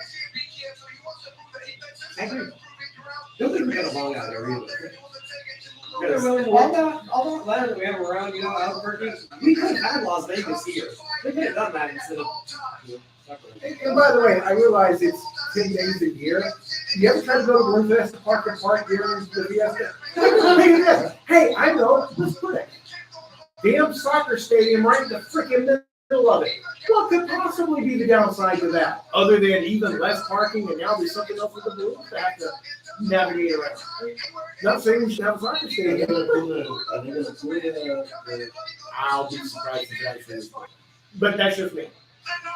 Well, I always look around, okay, the area where it's at. There's a lot around there. I'm not sure who it's owned by, if it's owned by UNM. UNM owns a lot of it. I don't know who else, I know they're building, or about to start building another reason things over there. They are doing restaurants and stuff over there. That's exactly where In-N-Out is going as well. Yes. So all that's coming. 2030. Something like that, Yeah. whatever it may be, close to that area. That I'm not sure. Yeah. Before my time. Yes, exactly. And concerts and everything. They're talking about Motley Crue being at Civic Amphitheater, What is it about them actually where Embassy City stores now? Yeah. See, everyone kept telling me about the video thing, Brian. Before my time, I'm not sure, but I think so. Yeah. So right now, BKFC 61 to the co-main event. Tough winner Mike Trezano is going to be making his BKFC debut against former featherweight title challenger Lopez coming up the weight class and taking this fight this week. Short notice. It's still wearing the same blood-soaked shorts that he fought in Florida. Last time I saw him against Ryan Duran. Yeah, no, they didn't play over the you leave them, so you'll notice the spots. And again, future fight just ended. UFC trying to keep pace here with BKFC slightly. And yeah, don't forget, after the UFC, there's still Lomachenko, Camusa. We'll see how long I can stay away from that. All night, man. All nighter. Come on. See what I with the energy drinks here? I need to do this for the energy here. Same thing as lemon. No, but I mean, I'm actually most excited. Well, actually, you know what? I want to see Buckley, and I want to see Lewis as well. I mean, I'm not very, very familiar with the BKFC fighters that are fighting this season. I'm not very familiar with the fighters of the UFC either. I mean, you guys are very well versed in all of this. I'm mostly intrigued with those three fights right there. You said the BKFC approach to it. He ran right out of guidance, a counter striker. I'm not sure what to do. So, where is that about? Damascus? Oh, no, hold on. Sorry, just out of that question. I thought that was going to feel Steve fun. Sure. Okay, second time. Go back to your old question. Right. All right, what's the difference in a ducktail and a rat tail? And which is the more, what's the word I'm looking for? The more user-friendly. Honestly, it's not used anymore. Okay? No, but we just want to know the difference. Okay, a ducktail would go more across the bottom of your head, all the way across. Ducktail. Okay? Rat tail, you could use any type of shape that you want. In the middle of the back of your head, you could do a star, you could do a triangle, you could do anything like that, and it grows out like a little rat. You know what I mean? It's just very thin. So we're going to have a ducktail go to a rat tail. So are you saying a ducktail would be like a gateway drug to a mole? Yes. Okay. And if you have either, come down to Chapter Barber Parlor, tell everybody where they can get that. Yes, 5836 on Sooner Road Northeast. If you want to keep it, I'll take care of it for you. I won't be clean it. There you go. All right. You don't have to get rid of it. No, seriously, it doesn't matter, man. You know what? We are here for the client. That's my own boss. That's my only boss. Is my clients. Man, there hasn't been a good wallet since Mike Pyle, I think. Next UFC pay-per-view, we do have June 1st, UFC 302. Mahashev, Poirier, your main event. Strickland, Oakley, your co-main event. Kevin Holland, he's always fun. He returns. Because he wants to. Dalton Amazing going to be on that card. Say heavyweight. That's going to be the next time after this, I believe, we'll be live with the Bucks. And that will be the card when you ask are they using the new gloves, the answer will be yes. Okay, awesome. You know what? I want to see if there's going to be any eye pokes on that. We're going to be looking for it. Oh, you were. Oh. Because I showed Barney Brown, Garrett Armfield. Yeah. So I don't know if you see the photo. The old UFC glove on the right and the new UFC glove on the left. It's supposed to have a curve, right? Yeah, it's supposed to be a little bit more of a curvature, a little slimmer, a little more flexibility for his hand. So what's the over under that? What's the first time somebody gets eyebrows? Third fight on the early prelim. Second fight on the middle prelim, right when everybody's watching on ESPN. I mean, it's impossible to eliminate it. Yeah. It's impossible to eliminate it. Not eliminating, just I think they look to come down by what was it, 30-40% or something. That would be great. But I think that's a high percentage. That's being very optimistic. I'm most excited about these new gloves because they're able to, use their hands for grappling more freely. It's definitely one of the most exciting aspects to me of watching the Angel Bear knuckle. Oh my gosh! One big left hook, and Lopez is down running in again. Lopez going up. See that this ref is covered right there with you. When he was down and he got up and down right back down. Yep. Over at that. So is that the rules? Because I know that's the rules for boxing. In some commissions, It's more of a safety. Yeah. It's like in the other when dude stood up and after he's ready, he's like, he wouldn't take a step and got a wobble, and the ref was like, nope. Yep. And I actually saw another angle of that was better shot. I'll just walk right into the road. That's how bad he was. He boing, like, oh shit. Like, oh, excuse me, sorry, I bumped into you. And that's what the rest No, but I mean, in boxing, you can see that. If a person stands up and falls back down, it's over. So I'm guessing that the rule may be a little bit different here in BKFC. It should be, combat sports in general. That ref should stop it. They should. Fighters' safety is number one, regardless of who. It should be anyways. Well, it's like an would be like that in the UFC. I mean, just for the simple fact that, okay, you knock the person down, normally you're not stopping unless it's a stiff person falling to the ground. You know what I mean? UFC giving a happy retirement montage video to be a portal. And now he currently has the second most knockouts in UFC history. Matt Brown. And that's why you're as good as you are, Micah, because I snidely said exactly what you just said under my breath to you, and you turned it around, word for word, said what I said, and made it sound like a positive break. I'm like, really? We're eating up TV? Look, I like Matt Brown. Congratulations on that. We're eating up viral TV time with a Matt Brown montage. Yeah. And you made it sound great. Dude, good job. But before Robbie Lawler stopped it. I know. And they're saying that BKFC might be out of the question. Yeah. That would be UFC. Let Matt Brown go. Let him go fight Mike Perry. Please. I think they're more open to it now. For a variety of reasons. It's them and nobody else. There's no competition for it. So what are they worried about if these guys, these older guys? Not only that, but if your alternative is we're not going to let you go, if you want to fight, you fight for us, and then they take more damage, and it's easier just to say, we still keep your MMA rights, but if you want to go do BKFC, check with us before you sign a boxing contract, but BKFC is fine, and probably whatever you're in boxing, we'll let you go. Why do you think they let him?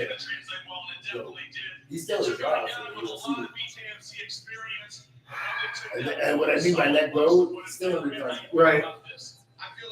I think they saw a diminishing return in his performances, and I think they gave him an opportunity to go revitalize himself. The exact same reason, honestly, that they let Nate Diaz walk. But if Nate Diaz came back and said, "Hey, I'm ready for that third kind of fight. I'm ready to fight Jorge again," they would do it. The idea of Jorge Masvidal without the right dancing partner is not as good as the reality. Oh, it's better than the reality. So he wins here against Nate. Looks good at it. They bring him right back into the UFC. Maybe depends on the opponent. I think he has that more advantage. Yeah. Well, like, okay, you see these older guys, right, that are stage runners. I think that what they may be trying to do is building up these younger up-and-comers, you know what I mean? They're not trying to rely on these old dogs and trying to promote new ones. Oh, and here's another talk about the UFC schedule and how they're doing things. I saw the other day, the co-main event for 305, it's looking like it's going to be Jamie Aaron versus Shopcock.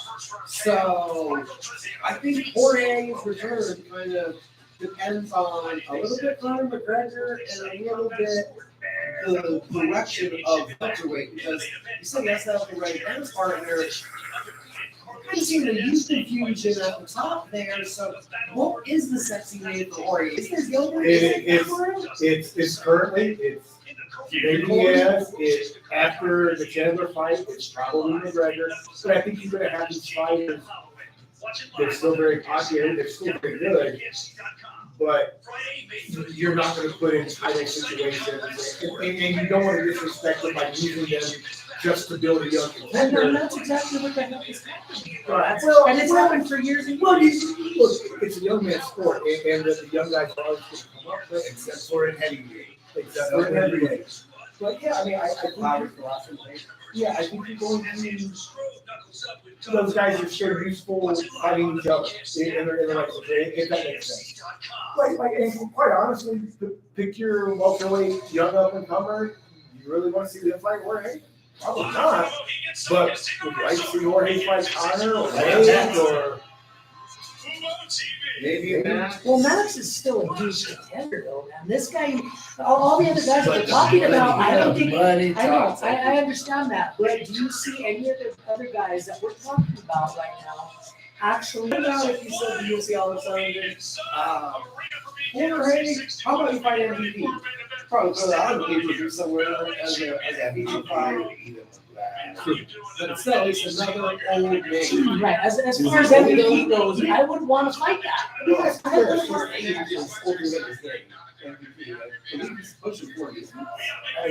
He's somewhere north of 35.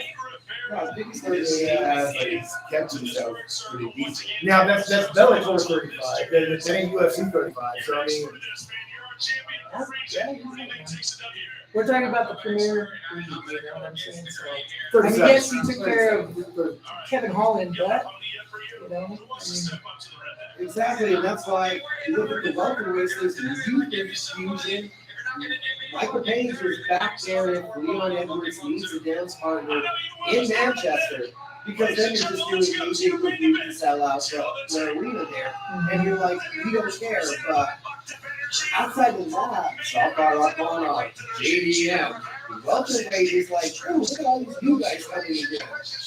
Like, Leon Edwards, honestly, as far as the top 10 in welterweight, might be the weakest in the UFC. we already hitting the main event for BKFC. BKFC already going to the main event, co-main event ended just that quickly. Without one shot, not one left. And now, Jimmy right now. What's your thoughts on this fight? Daniel Johnson is a naturally bigger man. He's a southpaw, so that's going to be a little bit tricky, but he doesn't have big power. Jimmy Rivera is going to be aggressive in his face, and Daniel's going to be looking for the counter shot. But Jimmy hasn't looked to me to be that powerful at 125 here in BKFC either.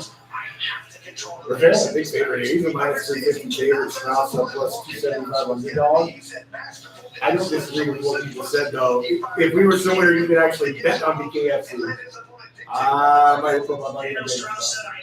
You know, I kind of feel like this one's going to go the distance. I don't know if I believe in the stopping power of either guys. And again, a cut happens. Catching me the right way. Anything can happen bare knuckle in that essence, but neither one of them is doing is just a straight power punch. And why is it that we can't bet?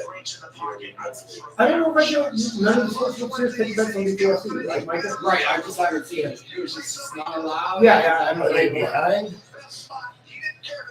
There's only so many sports books, I believe, that take action on BKFC.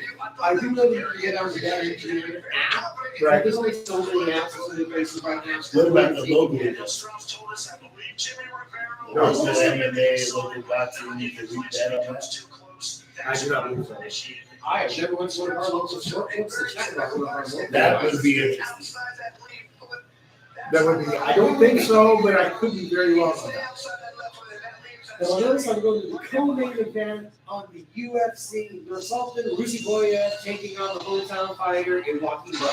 Are they moving UFC, that is, moving at a snail's pace because they realize there's a really big chance that the main event's not going to go very long, so they don't want to rush through and have an hour, 30-minute fight night?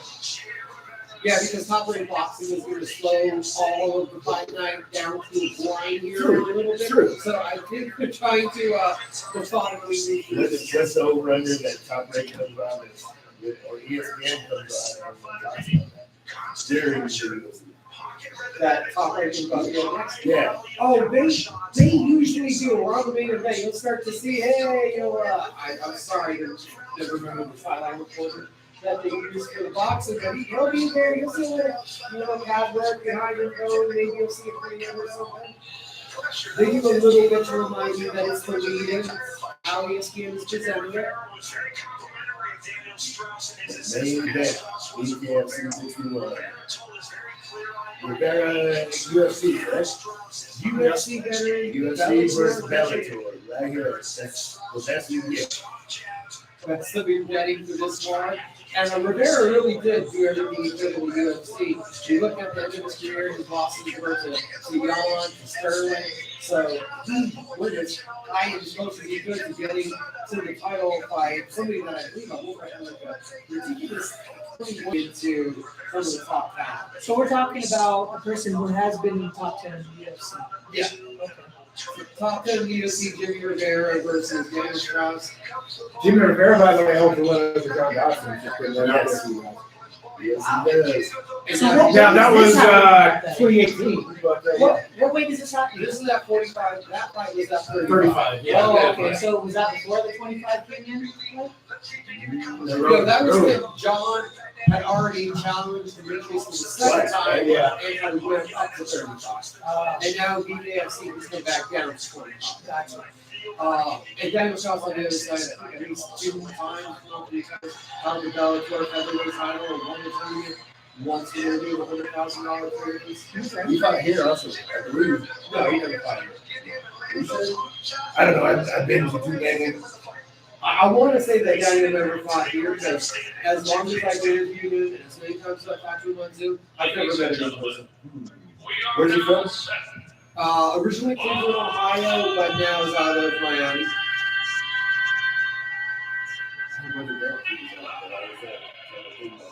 Buckley. Rocky Buckley taking on Resultant Rusi Goya. Buckley has been on a tear. Yeah, he's doing well, right? Just doing this something, he just and made him fall into a wall. Besides, you just your practitioner, not even trying to regain his guard, just rolling up and taking the fetal position. So Buckley has been on fire. We were there at International Fight Week. Dana White at the Fight Week press conference said, no more questions. Then you look over and Buckley is went to where the media is. Wait, one more from you, Mr. Dana. Can I headline the card in my hometown? Amy got him 5 rounds. This is a 5-round co-main event. Oh, wow. At least for Buckley. Rusi Goya, 2-0 in the UFC so far. What was the reasoning behind that co-main event? They asked for 5 rounds. They gave it. Sometimes when they ask for it, they'll give it. And if the opponent is agreeing, Rusi Goya is like a 10-fight win streak. 30-year-old with like 40 fights on his record already. He's been on a kill mostly on 85. I don't like to move down to 170 for him. We'll see if I'm right. Because his last 3 losses came at 170. Just looking at his record, even though he's going to fight win streak, he had like 3 wins at 70, and then the next 7 have been at 85. His last 3 losses were all welterweight fights. So It doesn't look so good. high grade level. It looks like he did. He's bouncing around. Oh no, I like Buckley at this weight. Oh, Rusi okay. Goya. That's Oh, what okay. I said that about. Gotcha. Buckley, I think the speed advantage is going to be too much here. Well, not I only think that, Bruce Boyer is going to be Yeah. thinking he's a bigger, stronger fighter. I think that wouldn't work. That Buckley's just going to be way faster. well, we just saw in the last fight as well, the straight difference in Buckley and the jiu-jitsu practitioner that he went against. You know what I mean? That's what won him the fight. Yeah.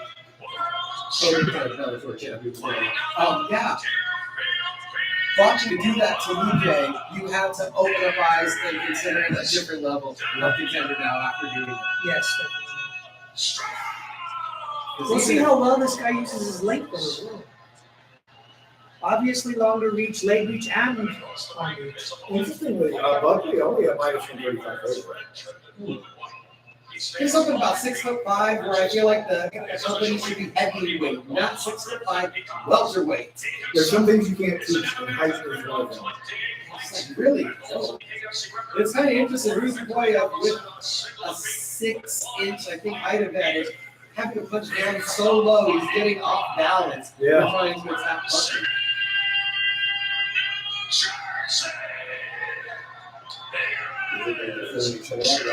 yeah. He looks like he has to do what Tyson used to do back in the day when everybody was What sitting. do you guys think about Texas? I know we talked a little bit more, but they're actually getting more into it. They're going to warm up. It's going to happen. We're going to get warmed up in Texas. Yeah, is what Jake Paul said. He's trying to kill. Oh no, you're talking about the Tyson. Oh, yeah. And now it's an actual sanctioned fight, Yeah. which is awesome. I don't get it. I don't know how you can sanction a 58-year-old man to fight someone half his age, roughly. Even if the 58-year-old man is like Tyson. Big takedown for Buckley. Yes. I'm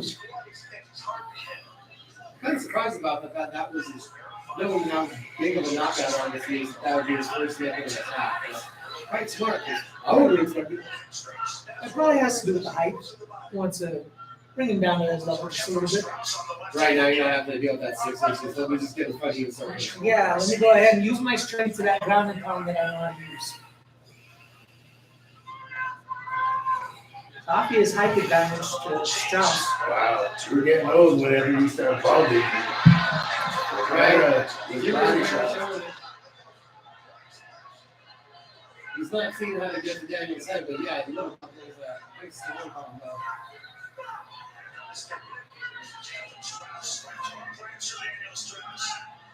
So is this Rebetta's first BKFC fight? Yeah, he's 1-1-1. Okay.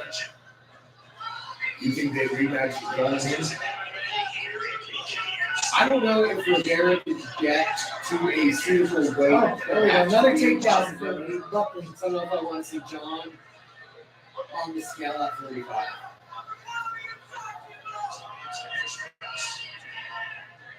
Well, John is a solid dude, man. But Have you gotten a chance to talk to him since his fight? No, I haven't actually stopped by the gym, so I haven't popped in there. It's all the to-do list. I just haven't got it yet. Giving them some space. I'll deal with it soon, though, like I said, June 2nd. Eric got so we'll be talking to him here very soon. What do you think of this first fight? I like the body shots from Rivera right now. I think she did give the pace. Not enough output from shots, so no one's ever in the Rivera. I agree. Body shots landed cleanly.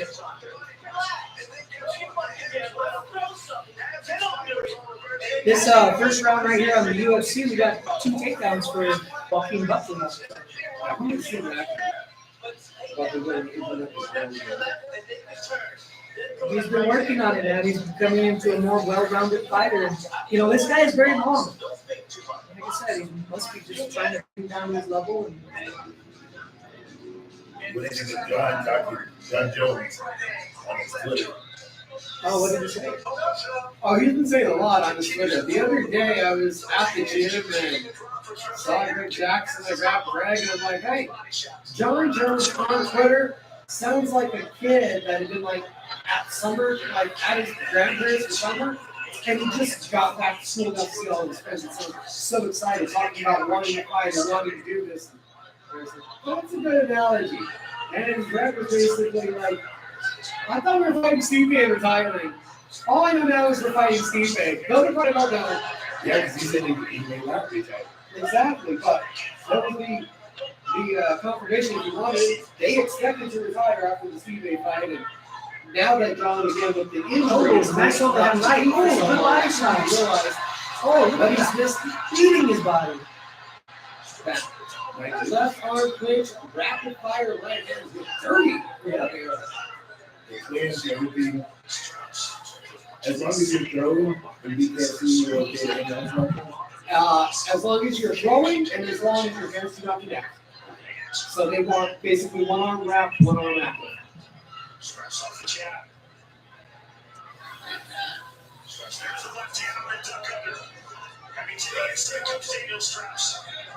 You think John's in a position to retire? And I'm not insinuating he's bad with his money, but with the things he's had going on in his career, I think we can all agree he hasn't made as much money as he could have. But, and I'm sure UFC is taking care of him when he has fought, but you know they're not paying top dollar or haven't in the past at times, not knowing he's going to make it the fight night, not knowing what's going to happen after the fight. I mean, obviously, we feel expected. It's hard to gauge that. He's living in New Mexico. It's not a huge loss to live in. No, it's hard to gauge that. Outright. It's hard to gauge that just because we don't know what other investments and what other endeavors he's gone with. You know what I mean? Because he does have Lucky Cowboy and a really good advantage between front row and leverage. Yeah. Front row and leverage, they used to go behind him. So he did get away from that. Well, but like what he said, good. Well, they seem to be making good investments at one point. So, and then I think John, I don't know who's the man I think he's doing it out though, right? So There goes Joaquin again. There's another takedown. Oh, Richard Schaefer, or the ex-Golden Boy president.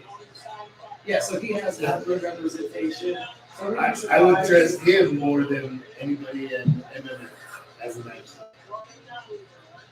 Richard knows money. Richard knows how to invest in certain things. I don't think she's gonna do anything different for him with the UFC contracts. I think the UFC's gonna tell him to do it. Do you think if he was doing bad with money though, that he would stay inactive for so long? Well, I don't think he had a choice. Well, this I don't think he's had a choice anytime. Now, with the exception of the move from light heavyweight, would that take 2 years? I think he wanted to do it right. He only had one chance to do it, and he wanted to do it right. So yeah, I agree. Do you even think he did it right though? I think he came in with it. And that's fair fair. enough to win. Well, yeah, I mean, Well, keep in mind that a big majority of that he was thinking he was going to fight Francis. how good did he look? Well, it was short. So I'm just saying on his feet you even, you know what I mean? I thought he looked good, but I think Micah had this talk a couple of weeks back. And Micah pointed out it didn't go long enough for us to really know. Yeah, fair. Bone was pretty broken once they locked up. He felt that other strength, and he knew not what to do. It was over too quick for us to learn. What did John Gibbons have to happen? But again, just to be clear, I'm not insinuating John's been bad with his money, but he's left money. Money's been left on the table throughout his career due to outside the octagon things, and I wonder if there's a desire, if he can see the path, to keep going after the Speaker fight and try to make up for some of that money he's got left on him. Reason Boyer gives two shits about what the scammers fight. He's now just coming at him to make this a fight now that he's been put on his back. He knows he can't wait to move his back. So I'm not saying he's winning the round, but this is definitely more entertaining than the first. Yes, and there's already been a takedown in this round as well. And 5 rounds of this coming event, maybe he's facing himself a little bit as well. Right. So I'm really hoping I'm not wrong about that 5 rounds still ready in a couple places. But I'm just not seeing a round keeper or. It looks, yeah, it looks like 3-8. Oh, you lied to us like. I was 5. I thought it was 5 as well. I thought it was 3 just because I know when normally goes on. Yeah. Well, normally, Yeah, that's what I was going off of. not wrong, but we heard Dana White say it. Well, that's what Joaquin asked for, and yeah, the end of that thing, like, yes, you got it. But I think Is that just to shut him up? Yes, I think he was referring more to, yes, Joaquin will put you on the card. Let me leave now, I was not thinking this. Which I think he did actually, because that way he didn't see. Well, no, I mean, pops up. But Yeah, because that was the press yeah, conference. yeah. So You the know way what this doesn't- would already happen, yeah, no, he wasn't running off the body. There are a lot of good 3-round fights that I wish I could see tonight. So Some that just happen way too close, you know. Should they do the same thing that they do BKFC? Oh, yeah, for UFC, if we got a draw, let's go one more round.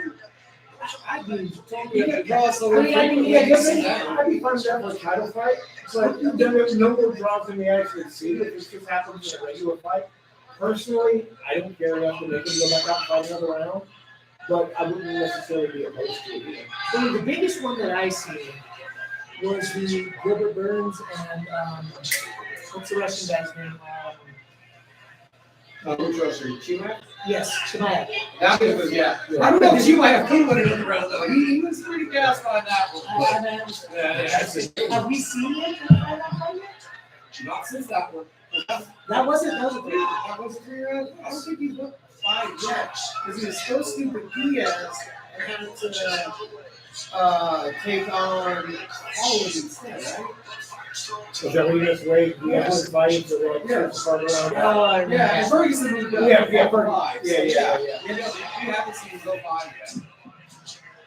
We're all the way to round 4, so my going to distance, that is looking pretty good here for the BKFC 61 main event. I think Rivera is still winning this fight. I think the last time could have done the damage. Yeah, he's done some damage. That straight left has connected enough to open up Rivera around the left side of his eye, but I still like Rivera's work rate more, so we're 40 seconds away from it being 2 minutes.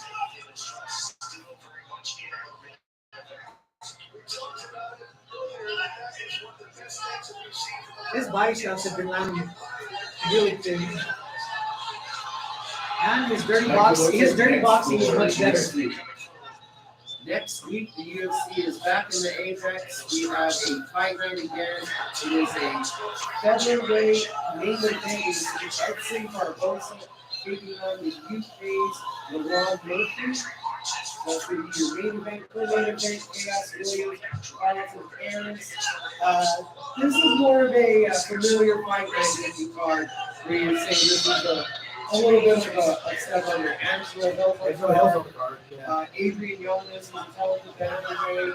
The Rock's favorite fighter, Benvo Guerrero is on the card. How many more fights you'll really have in the UFC? As many as she wants. I think it's a short answer. Right. The females on the lady. Yeah, whenever they need a short notice fighter, they call her up, she takes it. I'm not trying to knock the girl, but she can't throw her punches directly from the net. I'm just thinking she's walking around with like a wheelbarrow full of IOUs from the UFC with all the short notice fights. And I think that even her and Jessica Henry's podcast might be streamed on UFC Fight Pass. So she's kind of in it with the company. Gotcha. Ruski Boyd got knocked down that fight and got back up. Luckily, he ain't trying to play in the 3rd round.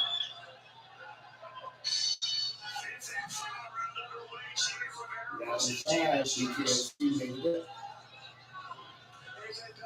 Rivera's in the control right now of the whole fight. I believe so. So they can get an underhook or an overhook as long as it's still throwing. They can even grab from the head. You would think wrestlers would lock that in. Oh, that's a good right hand. And they were even talking about the difference between grabbing the back of the neck and grabbing the back of the head and the ear out, fly out, trying to even tell people where you get the most control. And, trying to give some of the pointers and fundamentals in terms. Is that where that name Dacian cat came from? Here goes Buckley. Yeah, but Buckley's about to win That's this a fight. good fight, and then that came from inspiration that Austin later. Usually going up all the way down and mounted now. Yeah, so good. Yeah, Getting close to getting a TKO. It looks like thumbs up for Lucy Goya, but he's just getting pounded on. See, I don't know. The elbow. This ref is just good. It's kind of tie up the wrist. Is that when you're flailing your arms? No, now he's. He was wrist trap for a second. And this is why I want retired fighters as refs. Because they'll be the ones to judge. Because they know when guys are out and when they're not and when they want to do it. He's trying to do anything he can. Oh, Buckley just got to try and not to triangle it look like he's on his back now. And Ruby Boyes cannot get a snipe out right now from his top position. Oh, he's past the guard. Half guard at least. And the BKFC main event just finished. Yeah, I have to believe that the girl won that. Okay. it's probably 49-46, I think, for there. It's not 50-45. What did he go through here? I don't even think this gets into the break. That was up the weight class, so I don't know if that's affecting. They gotta stop this. You would think they would have. Yeah. But that slight movement, right, Michael? Yeah, just enough to keep going. You're not knocked out. And we heard from many fighters, if I'm not knocked out, they're attacking the referee to stop the fight. They don't like you're just being overwhelmed and kind of boxing stoppages. They don't like to do that here. Yeah, because he's been getting beat. So check this out though. This is the second time that Joaquin Buckley is fighting and has been winning with ground and pound. I'm wondering if he's starting to train that a little bit more.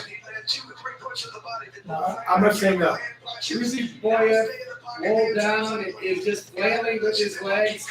And Buckley waited until one of them hit him in the head. And one of them hit him in the head. And instead of just split up and get a flip on top of Buckley, then it was okay. So he can't do that. Well, right there, he was fine as he was kicking him, but once the foot slapped him in the face after it hit the shoulder, it became illegal. So is that a way out of this guy? Without actually. No, it was just a stand-up. TKO. Got out of the position for some reason. Why? No point deduction. Ruby Boyes has 30 How seconds to make the it happen. fuck did this ref get his certification to be a ref? Well, that's wrong time, Ref Keith Peterson. Dominic Cruz's favorite ref. Thank you. You're welcome. Wow. Fight goes the distance. It's all Joaquin Buckley. Oh, easily. Yeah, three different scores. One of them had a 48-47. And one of them had 50-45. Yeah. I don't know which was the second round that you gave to Strauss. Maybe it was the first round. I don't know. But Rivera gets the victory. Yep. Hey, congratulations on the win. You came in here, made event here at the Mohegan Sun. And if you're hearing somebody snoring in the background, it's Monaco. Hey, Bucker. He's tired. He's sleeping. It's been a long day. He's waiting for the Lomachenko boxing. It's like going to the boxing start. What was your thoughts on BKFC 61 main card? Main card, we're really looking for Rivera to Rivera to go. Zach Allen still approaching a heavyweight title fight. Rick Hahn looks interesting at welterweight, and even though he's unexciting, Ryan River probably got himself a title fight at 135.